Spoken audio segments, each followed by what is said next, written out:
Mais uma vez, graça e paz a todos. Mais uma vez estamos aqui reunidos em torno da palavra de Deus para juntos podermos meditar no Santo Evangelho. Esse Evangelho que é o Evangelho de Deus.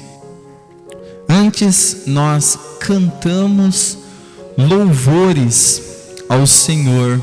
E como isso é bom. Como é bom podermos adorar a Deus. Como é bom podermos louvá-lo. Como é bom cantar e contar as tuas maravilhas. Como é bom nós podermos com os nossos lábios e o nosso coração render louvores a esse Deus que é maravilhoso, cheio de glória, poder e majestade. E agora nós vamos dar continuidade ao culto a qual nós estamos prestando. Como nós falamos, é um privilégio para nós podermos meditar e levar a sério esse momento da palavra de Deus. Esse momento onde nós pegamos a passagem bíblica e meditamos nela, pois encontramos tesouros eternos, encontramos verdades eternas. Adoramos esse Deus porque Ele revela essas maravilhas a nós. E o Espírito Santo, então, Ele nos direciona pela palavra de Deus e nos faz enxergar essas doutrinas eternas, maravilhosas, essas doutrinas que geram em nós vida, que geram em nós, que germinam em nós uma alegria indizível e eterna. E hoje nós iremos, nos apegar a um ponto que aqui da carta de Romanos é um dos pontos mais difíceis da carta. É uma passagem, é uma parte que nos faz verdadeiramente pedir que o Espírito Santo nos leve, nos direcione, porque a palavra de Deus, ela contém textos difíceis, ela contém porções que verdadeiramente são difíceis. E aqui estamos diante de um texto assim, e nós não podemos negligenciar isso. Nós devemos nos render diante de cada texto que é difícil e pedir ao Espírito Santo que nos conduza pelo melhor caminho possível, pois ali está uma doutrina, ali está uma verdade que pode nos fazer crescer de maneira correta e que pode nos fazer olhar para a palavra de Deus com todo espanto e com toda a maravilha que o texto propõe para nós. Então hoje, pela misericórdia de Deus, nós vamos avançar. Hoje nós vamos ler do versículo 14 até o 25.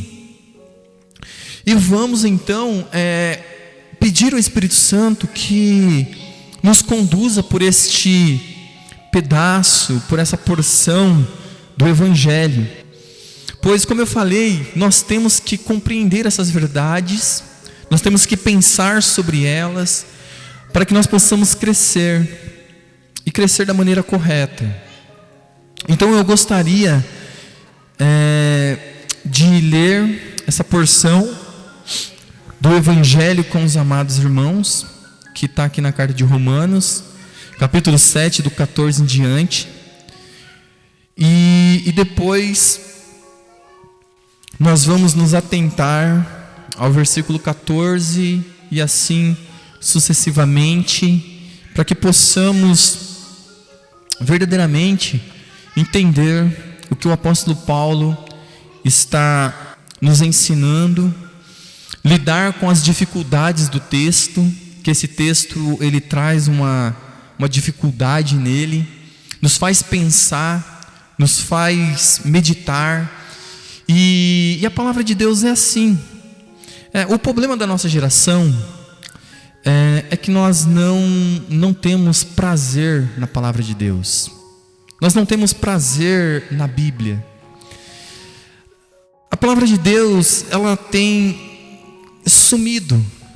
Embora hoje nós tenhamos uma quantidade enorme de Bíblias, tanto em dispositivos, celular, tablet, nós temos em computador, nós temos ela de maneira física, é impressionante o quão abandonado este livro é.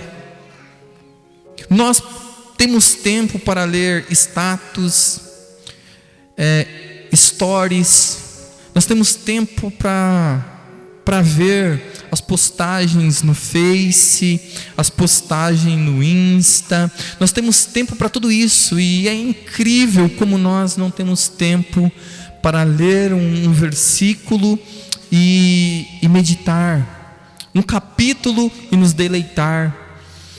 Por exemplo, se você perguntar para algum cristão hoje, qual é o capítulo da Bíblia que ele mais gosta, ele não sabe de cor. Ele não sabe dizer. Muitas das vezes as pessoas não conseguem guardar um versículo sequer. Isso é terrível, né? As pessoas desprezam a palavra de Deus. Em alguns casos, há tanto pó sobre as Bíblias que dá para escrever condenado sobre a Bíblias de alguns, com o pó que está por cima das suas Bíblias.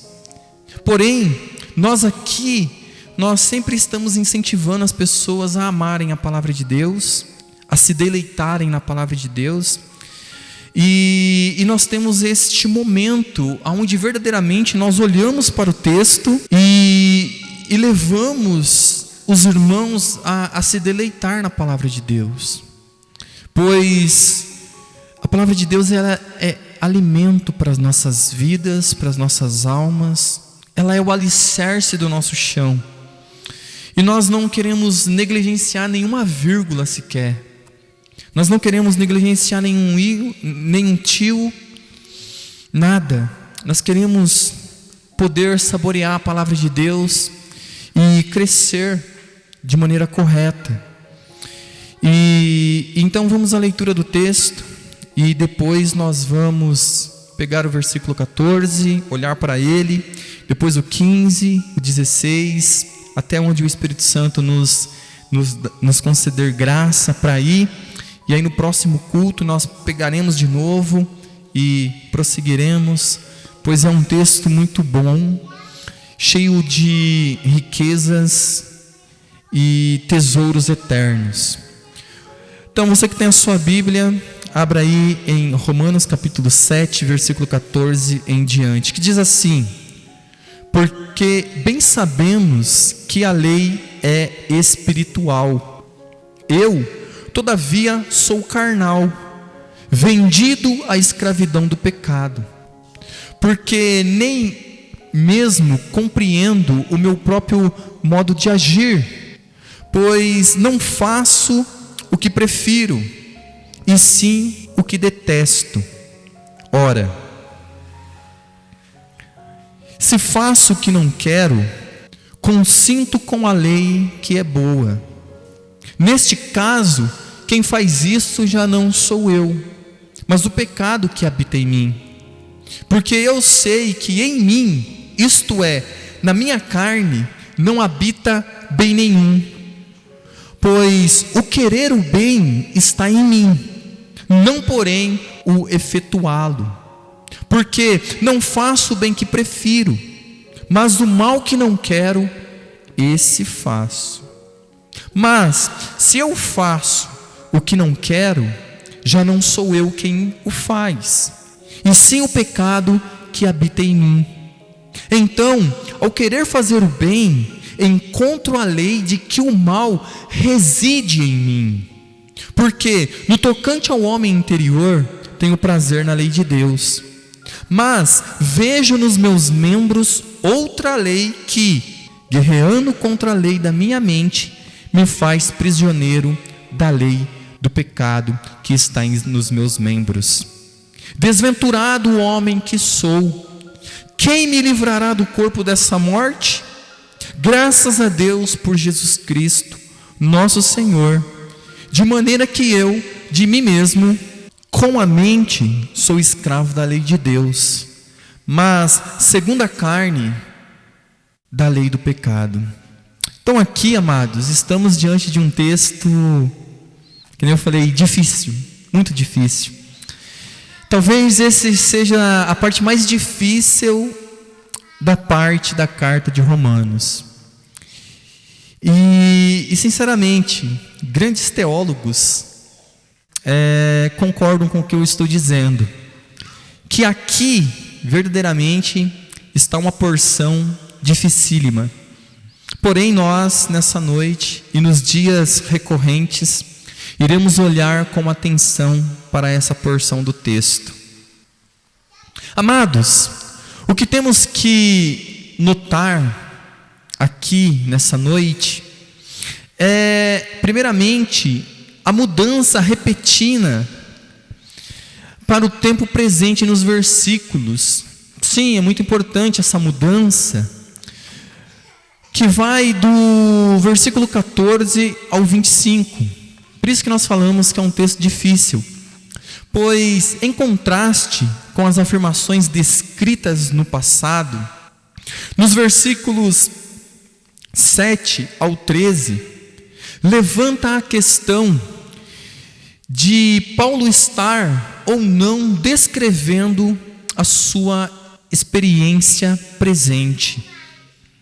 Há uma variedade, amados, de interpretações aqui nessa porção, incluindo algumas que eu vou citar, as quais são as seguintes. Primeiro, Paulo pode estar descrevendo a pessoa não regenerada.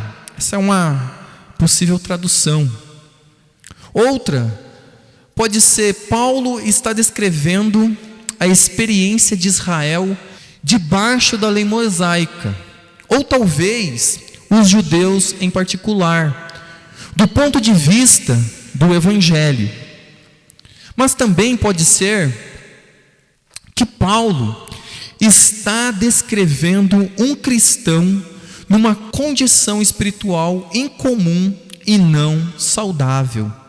Um cristão que não se beneficia dos recursos do Espírito Santo que habita nele.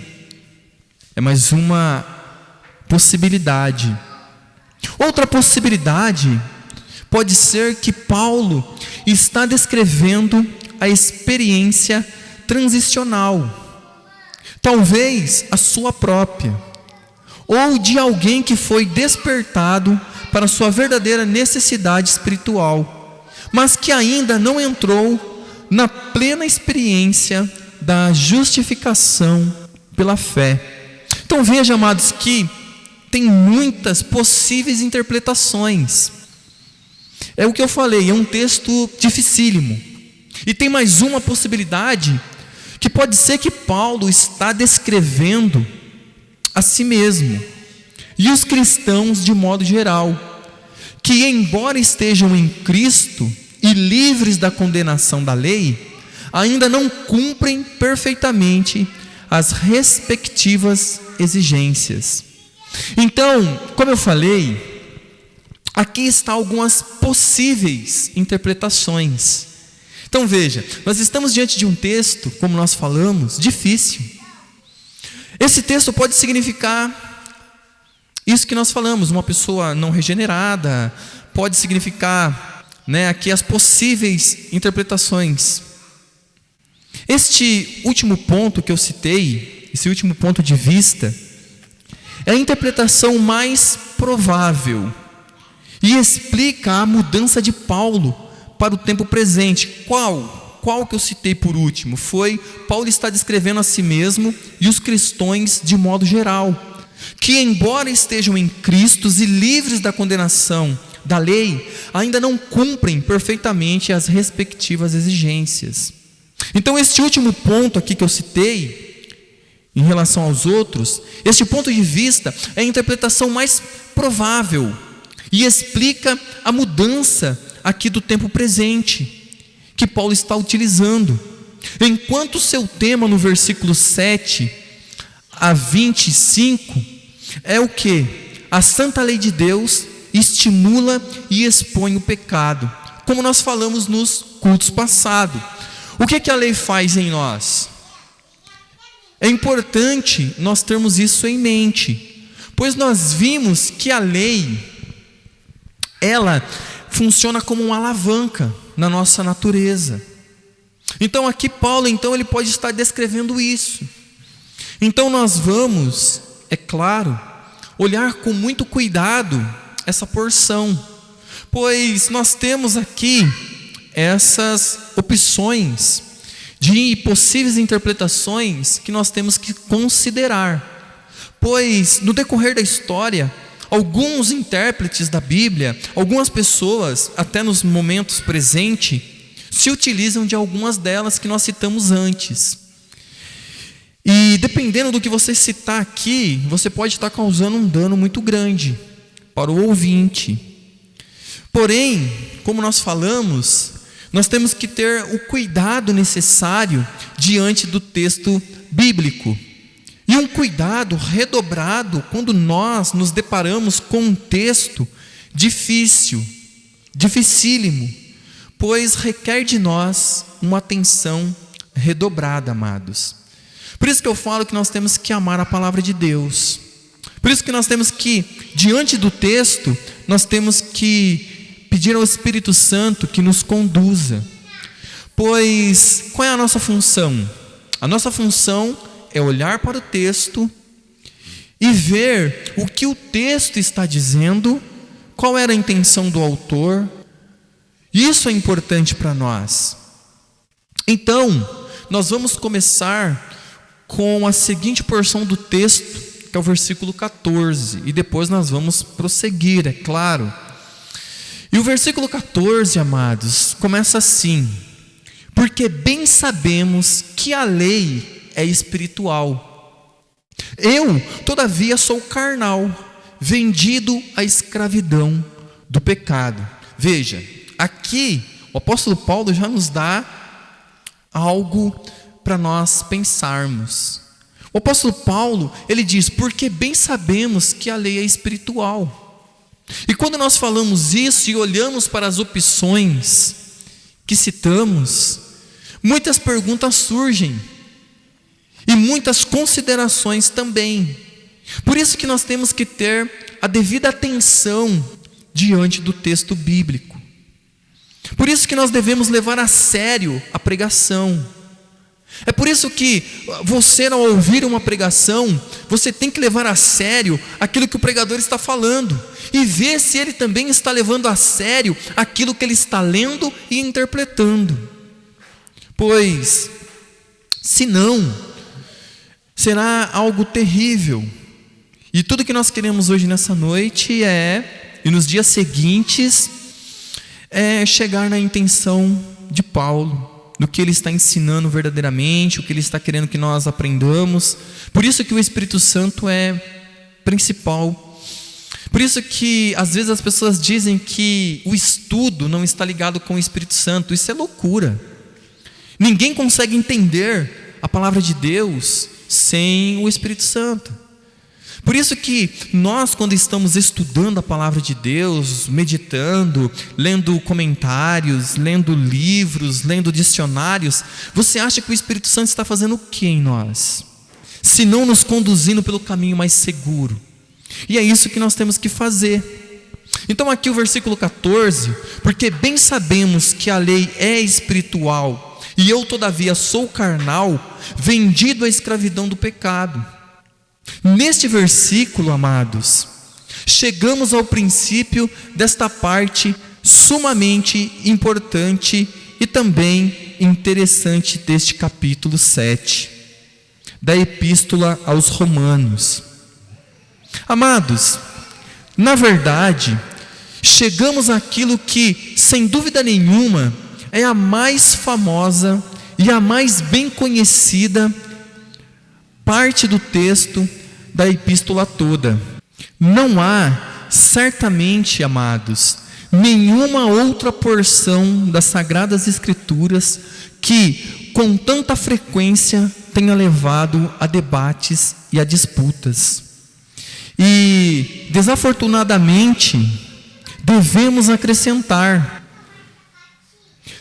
também a contendas e a demonstrações de um espírito muito distante daquele que é ensinado no Novo Testamento. Este é, pois, um assunto que espero que abordemos com muita cautela e, certamente, amados, com o máximo de humildade e responsabilidade. Pois, como já falei, essa é a parte mais difícil da epístola aos Romanos. E falamos isso, amados, porque verdadeiramente é. Pois a discussão sempre se centraliza em torno da questão sobre quem é este homem que o apóstolo Paulo está descrevendo, que Paulo descreve nesta parte do capítulo. Por isso que eu falei, é importante nós entendermos essa mudança de tempo para o tempo presente. Já citei algumas no início, para que nós pudéssemos considerar enquanto prosseguimos na leitura e na meditação. Mas quero, amados, me ater às 3 principais teorias sobre ela.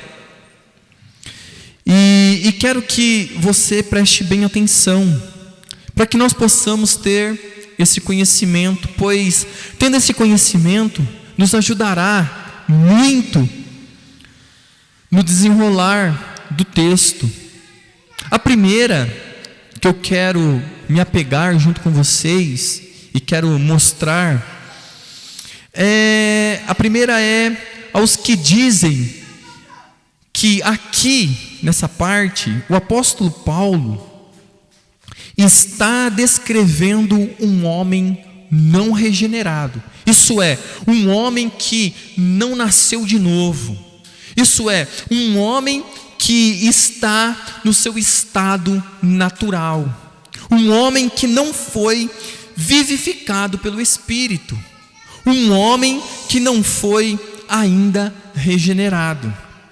Então, a segunda teoria é que se trata de uma descrição de um homem regenerado. Aí já muda. Permanentemente e sempre em sua melhor condição.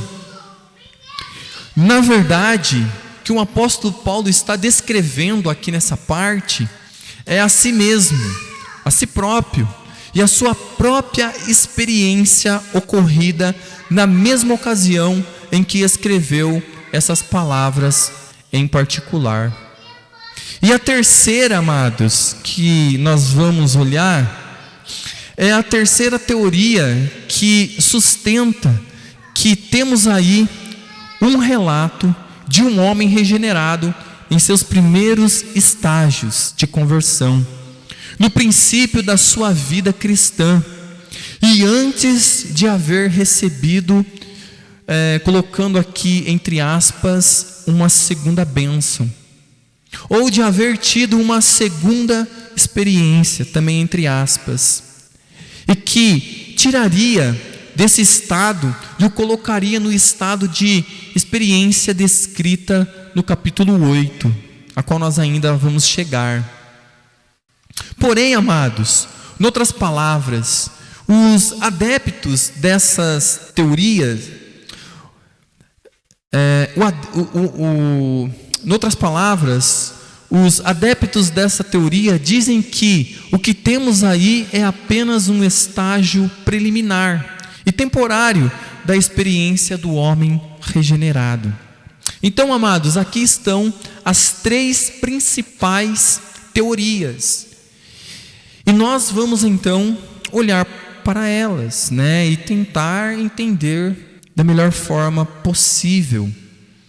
A história, amados, dessas 3 opiniões diferentes e interessantes, e é bom que nós saibamos alguma coisa sobre elas, pois, apesar de qualquer outro efeito que possam produzir, espero que produzam em nós a desejada humildade a que me referi no começo.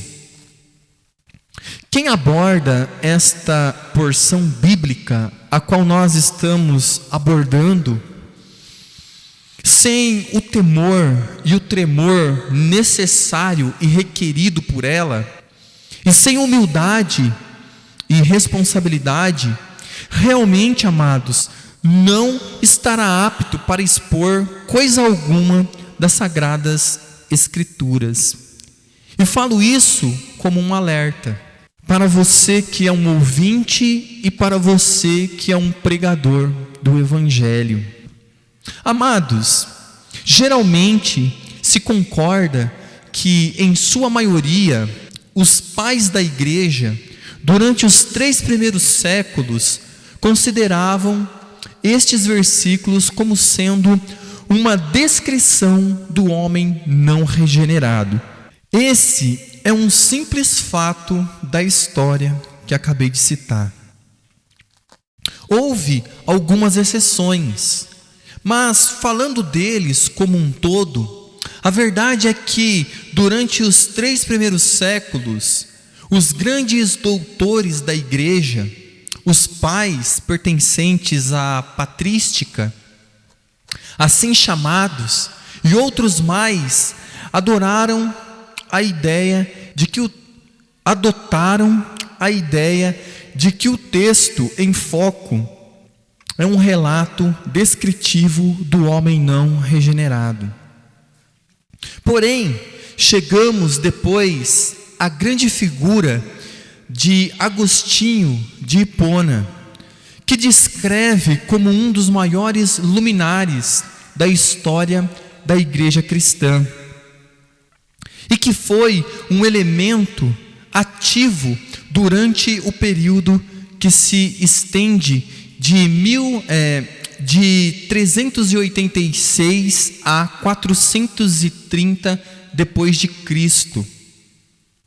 O que se narra dele, amados, com relação a esta passagem, é particularmente interessante.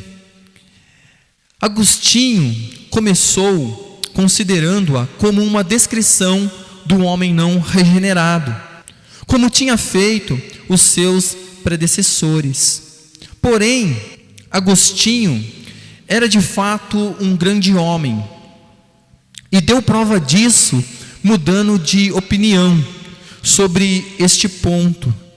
Não digo isso que ele provou que era um grande homem por adotar uma segunda interpretação, não. Simplesmente digo que um sinal de grandeza é que ele foi suficientemente grande para mudar de opinião. Revela uma mentalidade pequena e estreita quem tem medo de mudança. É sinal de grandeza a pessoa estar disposta a admitir que às vezes comete engano e que, portanto, tem que mudar de posição. Agostinho de Hipona fez isso, e deixando o ensino segundo o qual o apóstolo Paulo está descrevendo aqui, o homem não regenerado. Foi o paladino da explicação de que a exposição em apreço é sobre o homem regenerado, e o homem regenerado em seu melhor nível.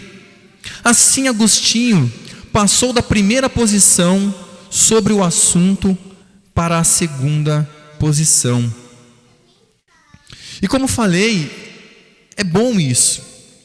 Os reformadores protestantes e os puritanos, e todos quantos o seguiram, quase sem exceção, adotaram a segunda exposição de Agostinho. Noutras palavras, eles ensinavam que essa passagem é uma descrição do homem regenerado. Temos dois conhecidos exemplos disso.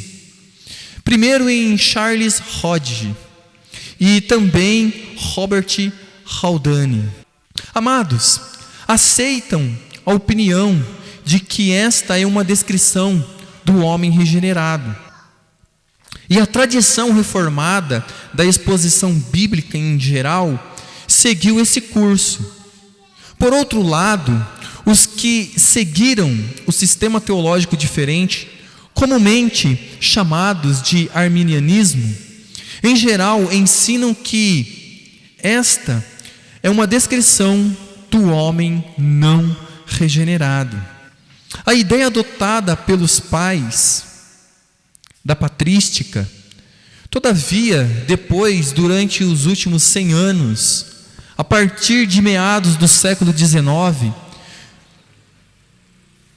surgiram outros que adotaram a terceira teoria, qual seja, a de que o texto em estudo não é uma descrição do homem regenerado e plenamente apto ou maduro.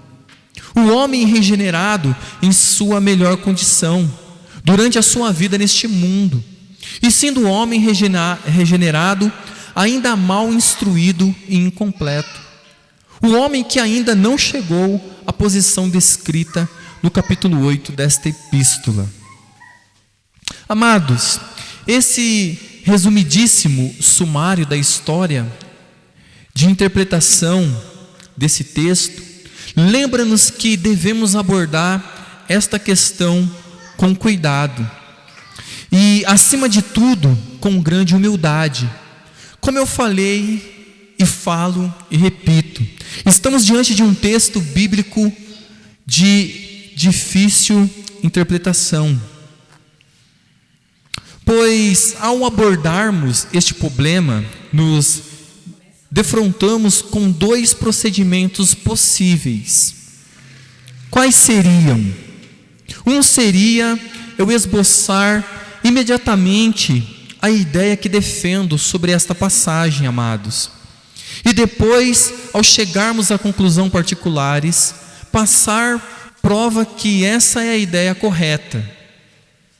No entanto, eu rejeitei esse modo de abordagem, porque acredito que há um outro método que não somente é melhor em si mesmo, mas também é mais bíblico. É o método que vimos e viemos seguindo até aqui no decorrer da carta. Amados, é o seguinte: primeiro, vamos examinar as declarações particulares, como se não tivéssemos nenhuma opinião a respeito da sessão em geral. Vamos tentar descobrir o que cada declaração diz, e então, tendo chegado ao que nos parece ser o sentido de cada parte particular, a qual nós estamos meditando, juntaremos tudo e procuraremos chegar a uma conclusão correta. Pois, como eu falei, é um texto difícil. E como eu falei, a melhor forma de nós chegarmos àquilo que o apóstolo Paulo está tentando nos ensinar é nós ir meditando parte por parte, pois assim conseguiremos ter uma visão ampla. Amados, essa é indubitavelmente o melhor método. O método que deve ser seguido em todo e qualquer departamento de pensamento. É sempre certo dar a atenção às evidências que encontramos no texto, antes de apresentar um veredito. É mentalmente muito pobre o juiz que parte do seu veredicto e depois passa a rejeitar tudo quanto se lhe oponha. Em vez de ouvir primeiro todos os argumentos, dando a cada um deles seu pleno valor. E qualquer homem comum de intenções honestas, seguiria o procedimento que recomendo. Como cristãos, devemos estar cientes do terrível perigo de preconceito e de como tantas vezes isso tem levado ao rancor, a contendas e a um espírito faccioso e amargo, e até a crueldade e a guerra no longo da história da igreja. Por isso é necessário, amados, fazermos o que estamos fazendo com coerência. Como nós falamos, eu falei hoje para um rapaz que eu conversei, quando eu falei que nós pregamos da maneira que pregamos, eu falei que eu tenho uma responsabilidade muito grande. Eu falei para ele, quando eu e você peca, o meu pecado diz respeito a mim, e o meu pecado me leva para o inferno. Porém, quando tratamos de mestres, de pastores que pregam, quando eles pregam uma doutrina errada, eles não estão indo apenas sozinhos para o inferno, eles estão arrastando multidões com eles. Então as pessoas que estão ouvindo também têm que ter esse cuidado, pois se você fica a sua vida inteira ouvindo pregadores que não amam a palavra de Deus, que não levam a sério, que estão se lixando para o texto, eles estão ignorando a palavra de Deus, estão te ensinando errado, estão indo para o inferno, estão dando a mão para você ir junto. Então por isso veja a responsabilidade enorme que está sobre quem prega a palavra de Deus, e olha a responsabilidade enorme que está sobre quem ouve a palavra de Deus.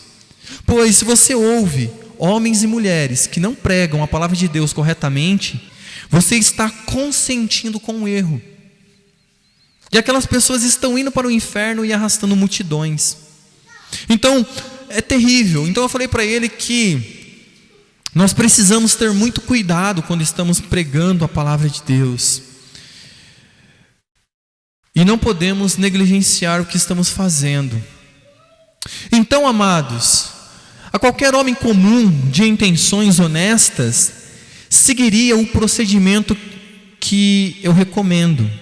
Como cristãos devemos estar cientes do terrível perigo do preconceito, como nós falamos, e de acordo como tantas vezes isso tem levado ao rancor, a contendas e a um espírito faccioso e amargo. Amados, portanto, convém que nós, mais que ninguém, adotemos este segundo método, como temos feito aqui durante esses anos todos. Assim é que vamos tomar essa passagem, de maneira pela qual temos abordado tantas outras passagens das Escrituras aqui neste lugar. Adotaremos o método indutivo e faremos surgir uma conclusão. Comecemos então, amados, com uma análise geral do texto em foco, seguindo a ordem exata dos versículos. E depois vamos, através do Espírito Santo, formulando então a nossa conclusão. Comecemos então com uma análise geral do texto em foco, seguindo a ordem exata dos versículos. Amados, no versículo 14, a qual nós lemos, o apóstolo faz uma declaração geral acerca da posição e condição do homem descrito, seja este quem for e o que for. Ele diz: bem sabemos que a lei é espiritual, mas eu sou carnal, vendido sobre o pecado. Aqui está o versículo 14. O versículo 15, amados, descreve essa posição e condição demonstrada na prática e na vida diária. Ele diz: porque o que faço não aprovo, pois o que quero, isso não faço, mas o que aborreço, isso faço. Amados, essas palavras nos dizem como o homem descrito no versículo 14 se comporta. Então ele diz algo sobre o homem no versículo 14, como esse homem se comporta no versículo 15. Os versículos, amados, 16 e 17 contêm duas inferências ou duas deduções que podem ser extraídas a respeito deste homem e a sua conduta. Olhemos para a primeira, que diz: e se faço o que não quero, consinto com a lei que é boa. Essa, amados, é uma boa dedução. Contudo, a outra, a qual diz: de maneira que agora já não eu quem faço isso, mas o pecado que habita em mim. Amados, os versículos 18 ao 20 dizem o seguinte: porque eu sei que em mim, isto é, na minha carne, não habita bem algum. E com efeito, o querer está em mim, mas não consigo realizar o bem. Porque não faço o bem que quero, mas o mal que não quero, este faço. Ora, se eu faço o que não quero, já não sou eu quem faço, mas o pecado que habita em mim. Amados, temos aí uma exposição e explicação mais completa do que foi dito no versículo 16 sobre este homem. Isso é típico do método do apóstolo Paulo, como tantas vezes temos visto. No versículo 21, temos outra declaração geral, amados, que diz, porém, no nível algo mais profundo. Praticamente se pode dizer que Paulo está pouco menos que retomando a declaração do versículo 14. Entretanto, à luz do que ele tinha acabado de dizer, faz-lhe algum acréscimo, dizendo: acho então essa lei em mim, que quando quero fazer o bem, o mal está comigo. Reitero outra declaração geral a respeito deste homem que o apóstolo Paulo está descrevendo. Os versículos 22 e 23 expõem o que fora dito logo acima. No versículo 21, diz o apóstolo Paulo: porque segundo o homem interior tenho prazer na lei de Deus, mas vejo nos meus membros outra lei que trabalha contra a lei do meu entendimento e me prende debaixo da lei do pecado que está nos meus membros. Olha, amados, temos no versículo 24 o grito de desespero e ao mesmo tempo um grito de socorro resultante da percepção de que ele está miseravelmente, e eu o descrevo desse modo por motivos que surgirão mais adiante. O versículo conclui com um breve sumário da exposição feita sobre este homem em toda a extensão dessa parte do capítulo. O apóstolo Paulo diz: dou graças a Deus por Jesus Cristo, nosso Senhor. Exclama o apóstolo e conclui: assim que eu mesmo, com o entendimento, sirvo a lei de Deus, com a carne a lei do pecado, mas com a carne a lei do pecado. Então, amados, nós fizemos aqui de maneira rápida uma breve panorama sobre o que estamos tratando. E vamos agora então examinar de perto o argumento a qual nós estamos lidando. Amados, qual é o principal impacto desta sessão? Que será, amados, que o apóstolo Paulo está realmente interessado em fazer aqui, nessa parte do texto? Comecemos com a palavra que diz por quê, com a qual se inicia o versículo 14. Nunca essa palavra foi mais importante do que neste ponto em particular, porquanto ele nos diz que Paulo não está começando um novo assunto, amados. Ele está dando continuidade ao assunto já tratado previamente.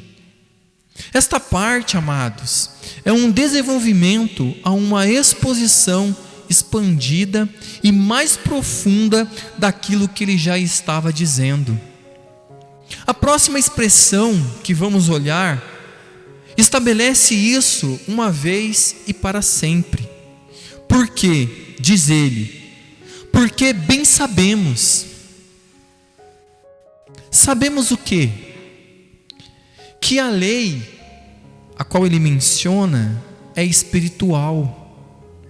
Então aqui, em outras palavras, no versículo 14 em diante, o apóstolo continua falando sobre a lei, sobre os mandamentos e as funções da lei, como foi o caso desde o princípio do versículo 1 deste capítulo.